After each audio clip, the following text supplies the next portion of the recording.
All right, Barakatah Yahweh, Barakatah Yahweh Shai, Bashim Makakwadash. Just come to the family with another breakdown of the scriptures, all through the power of Yahweh Bashim Yahweh Shai. Okay, much love, honor, respect to those who are doing this work and pushing forth this truth. I want to give a shout out to Brother Matthias and others who are pushing this truth. He does a great job, and I love listening to his lessons. Rod of Iron, Austere, the channels that he has. If you haven't heard of these channels or of him, please subscribe to Matthias Ben Yasharallah. He's a good brother. I love him very much, even though we haven't really met.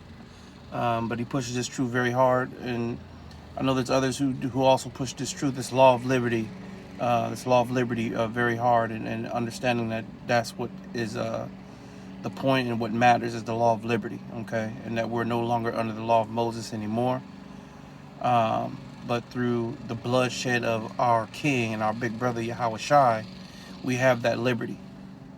And so much honor and respect to Brother Matthias and others who are also pushing this truth, this law of liberty. Today I just wanted to go over some precepts. Actually, I just want to read out of the book of 2nd Ezra,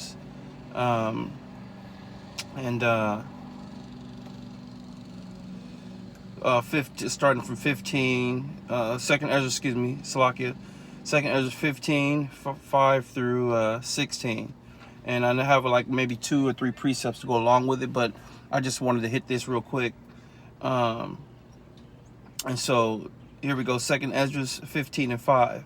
And it reads, "Behold, saith the Lord, I will bring plagues upon the world, the sword, famine, death, and destruction.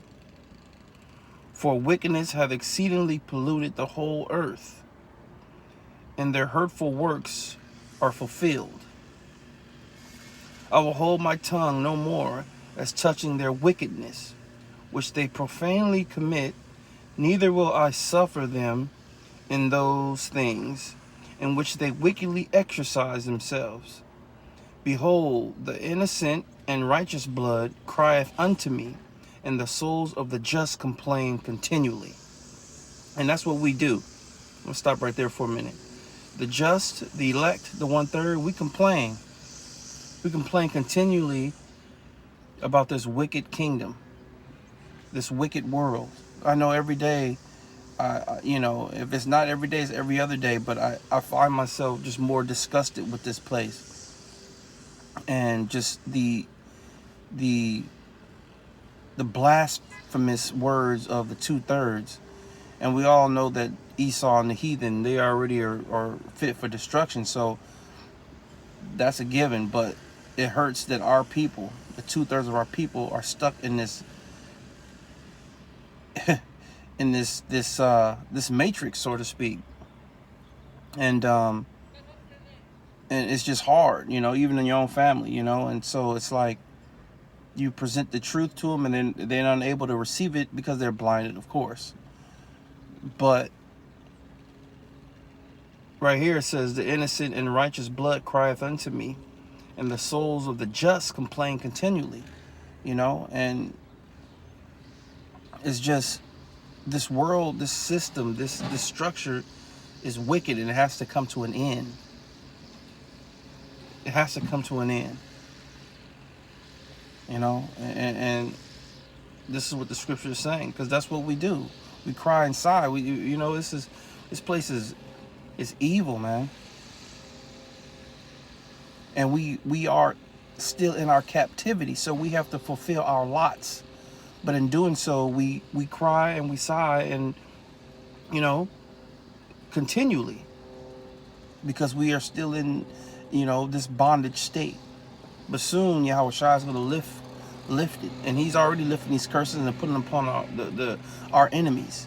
Okay, and that's why I'm reading this. So let's go to continue. 2nd Ezra 15 and 9. "And therefore saith the Lord, I will surely avenge them." Who is he going to avenge? The elect, the 1/3. and receive unto me all the innocent blood from among them. 2nd Ezra 15:10. Behold, my people is led as a flock to the slaughter. I will not suffer them now to dwell in the land of Egypt. Okay, so we'll stop there for a minute. So we know what Egypt means. The definite Egypt is bondage. It means bondage. Okay, remember that. Let's continue. 11. But I will bring them with a mighty hand and stretch out arm, and smite Egypt with plagues as before. So let's stop right there. He said he's gonna smite Egypt with plagues as before. So we already know what the first Egypt was, right? Pharaoh. Okay, he freed us from that. He freed us from the land of Egypt under Pharaoh, right? He plagued Egypt with the frogs, with just tremendous amount of plagues, and then he destroyed them after they went after the children of Israel when the sea was split. Okay, so they were plagued, but it says as before, right? So that means Egypt. So we all know that Egypt means bondage, and we are in Egypt right now. This is the second Egypt. This is Egypt. Okay, bondage. We are still in bondage. We are in bondage in this second Egypt. Okay, and will destroy all the land thereof. Okay, now the precept to that where I just went, which was so the precept to that would be Deuteronomy 28:60. It says, I will bring you into Egypt again with ships.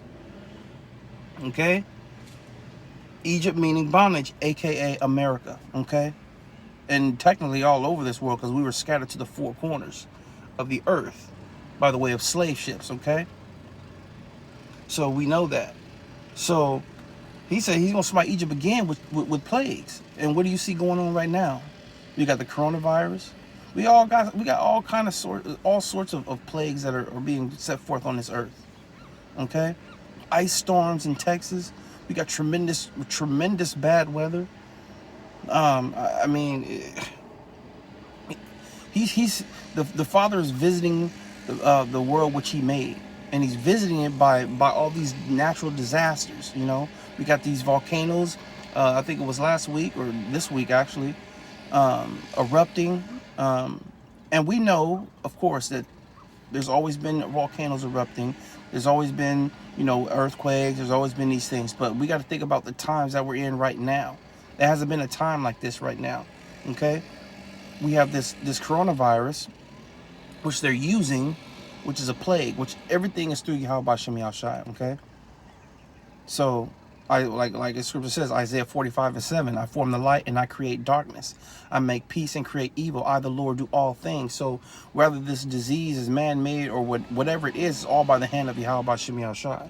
So, in saying that, we are still in bondage. These are plagues that are hitting this place, this second Egypt, aka, I'm gonna say America, because this is where the greatest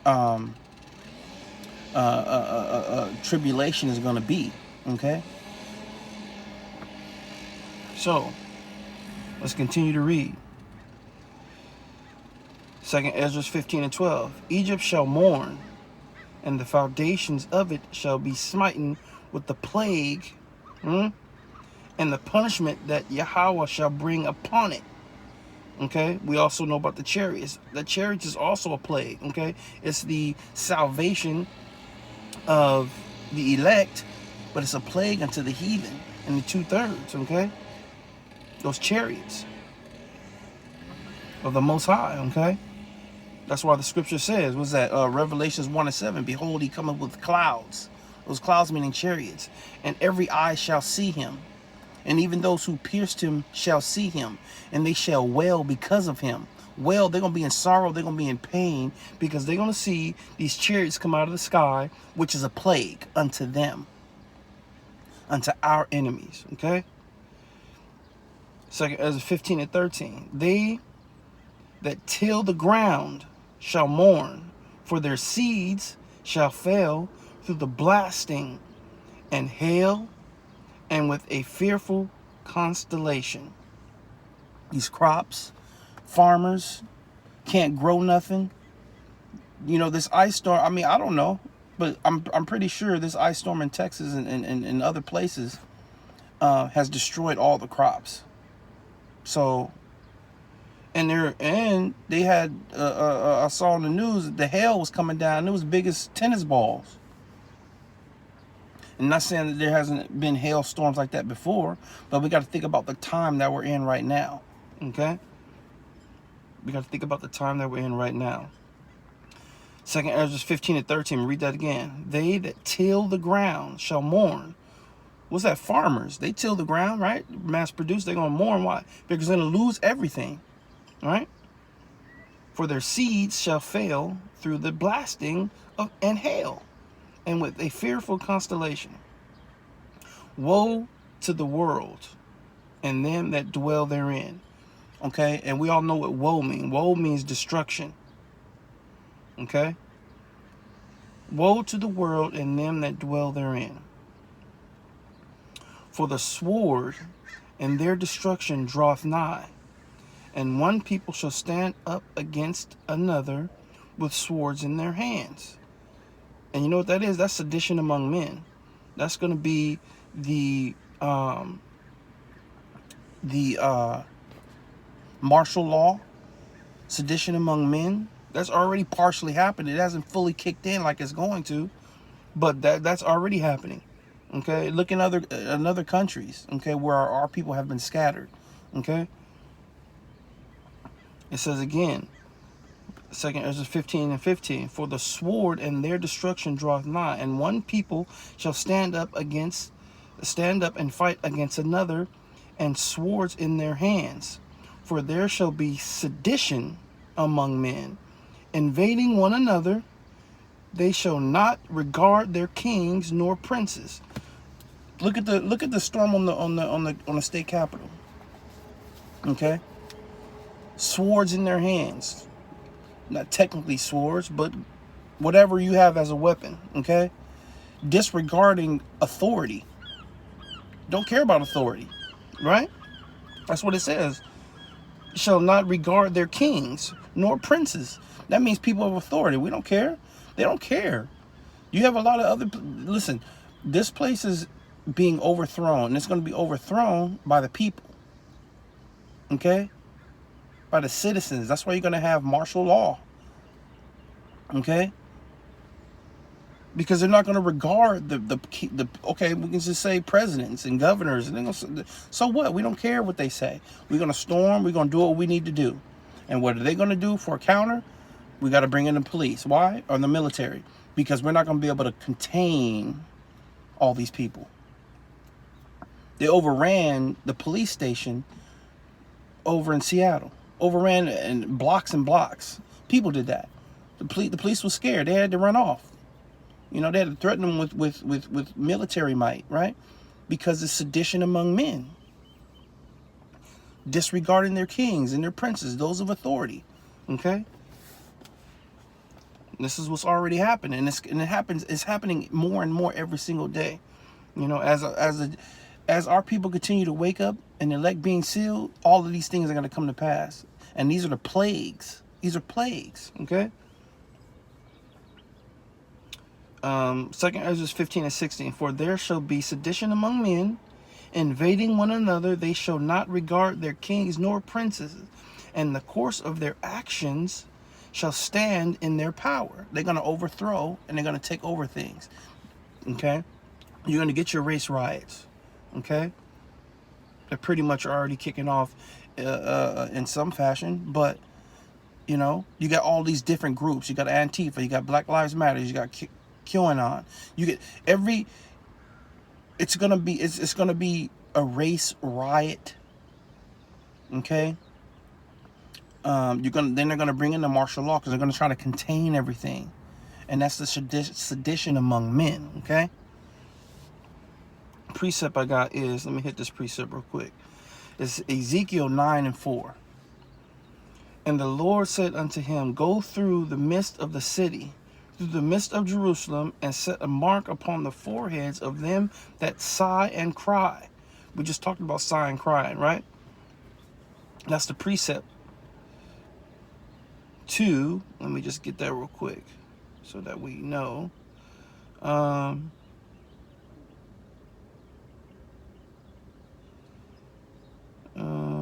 did it was it? It was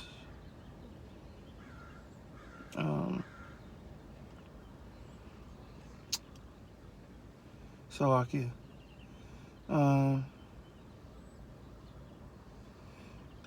Second Ezra 15 and 8, right? I will hold my tongue no more as touching their wickedness, which they profanely commit. Neither will I suffer them in those things in which they wickedly exercise themselves. Behold, the innocent and righteous blood crieth unto me, and the souls of the just complain continually. The precept to that is Ezekiel 9 and 4. And the Lord shall said unto him, go through the midst of the city, through the midst of Jerusalem, and set a mark upon the foreheads of them that sigh and cry for all the abominations that be done in the midst thereof. Okay? And what is that mark in their foreheads? That's this truth. That's this understanding of who we are, of who our power is. And that mark is us being in